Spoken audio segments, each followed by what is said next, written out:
اس پر ہی نظر سارے زمانے کی لگی ہے۔ اور یہ رمضان المبارک کا مہینہ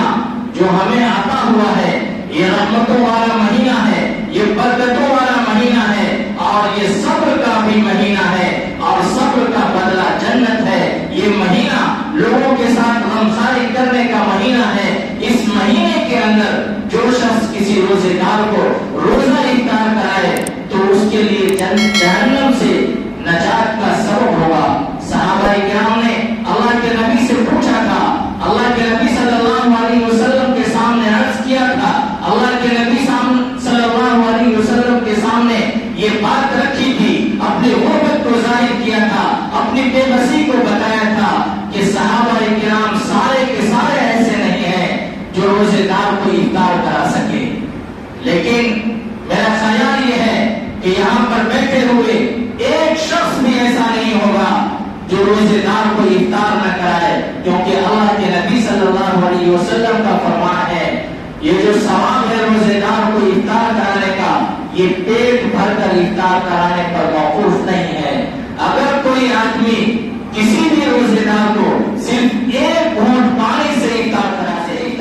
دے، ایک گھونٹ دودھ سے افطار کرا دے، تب بھی اللہ تعالیٰ اس کو وہی ثواب عطا کرتے ہیں۔ تو اب سوچئے کہ ہم میں سے کوئی آدمی ایسا ہوگا جس کے پاس ایک گلاس پانی نہ ہو، کوئی آدمی ایسا ہوگا جو ایک کھجور کا انتظام نہ کر سکتا ہو، کوئی آدمی ایسا ہے جس کے گھر میں دودھ نہ آتا ہو، اور اس کے لیے بھی یہ ضروری نہیں ہے کہ ہم افطار پارٹی کو رکھیں اور ان پارٹیوں کے اندر سیاسی لیڈروں کو دعوت دیں، قوم کے خوشحال لوگوں کو دعوت میں بلائیں، تاجروں کو بلائیں، اور ان فقیر مسکین اور غربا کو جو ہمارے پڑوس میں یا ہمارے محلے میں رہتے ہیں، یا ان ضرورت مندوں کو جن کو ہم جانتے ہیں، ان کو بھول جائیں۔ آج افطار کو کرایا جاتا ہے،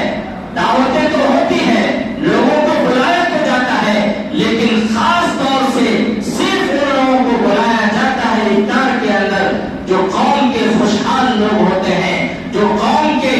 اچھے اور بڑے شہرت نامی لوگ ہوتے ہیں، جو قوم میں بڑے حیثیت کے مالک ہوتے ہیں، جو سیاسی لیڈران ہوتے ہیں۔ کوئی ضرورت نہیں ہے کہ صرف آپ سیاسی لیڈروں کو دعوت میں بلائیں، کوئی ضرورت نہیں ہے کہ صرف آپ بڑے تاجروں کو بلائیں، کوئی ضرورت نہیں ہے کہ قوم کے خوشحال لوگوں کو صرف دعوت کے اندر بلائیں، بلکہ دعوت افطار کی جو کی جاتی ہے وہ چاہے ہندو ہو یا مسلمان ہو، چاہے وہ لیڈر ہو یا نہ ہو، چاہے وہ خوشحال ہو یا نہ ہو، ان سب کو دعوت دیا جا سکتا ہے، لیکن ساتھ ہی ساتھ یہ بات یاد رکھنی چاہیے جو قوم کے غریب ہیں، جو اعلیٰ لوگ ہیں، جن کی حیثیت کم ہے، جو غربت کے شکار ہیں، جو تندرست ہیں، ان کو ضرور ترجیح دینا چاہیے، اور ترجیحی بنیاد پر اس کو افطار کے اندر بلانا چاہیے، یا افطار کا سامان انہیں مہیا کرنا چاہیے۔ افطار کی ضرورتیں جو چیز ہو سکتی ہے وہ ساری چیزیں ترجیحی طور پر ایسے لوگوں کو دیا جانا چاہیے، کیونکہ اللہ کے نبی صلی اللہ علیہ وسلم کی حدیث ہے،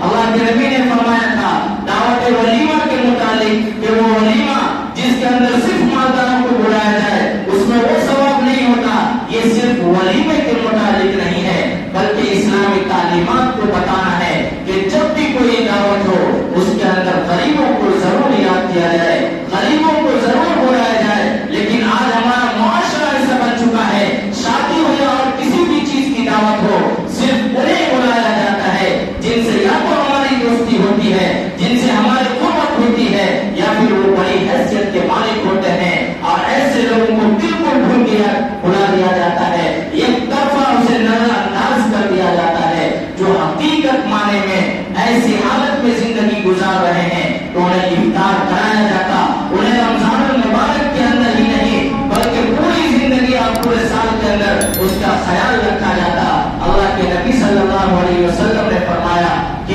ایک کھجور سے افطار کرا دے، اللہ تعالیٰ تب بھی اسے وہی ثواب دیں گے، ایک گھونٹ پانی سے افطار کرا دے اللہ وہی ثواب دیں گے، ایک گھونٹ دودھ سے افطار کرا دے اللہ تعالیٰ اسے بھی وہی روزے دار کا ثواب ہوتا ہے۔ جس روزے دار کو افطار کرائے گا اس کے روزے کے اندر جو ثواب ملنے والا ہے اس میں بھی کمی نہیں ہوگی، لیکن اتنا ہی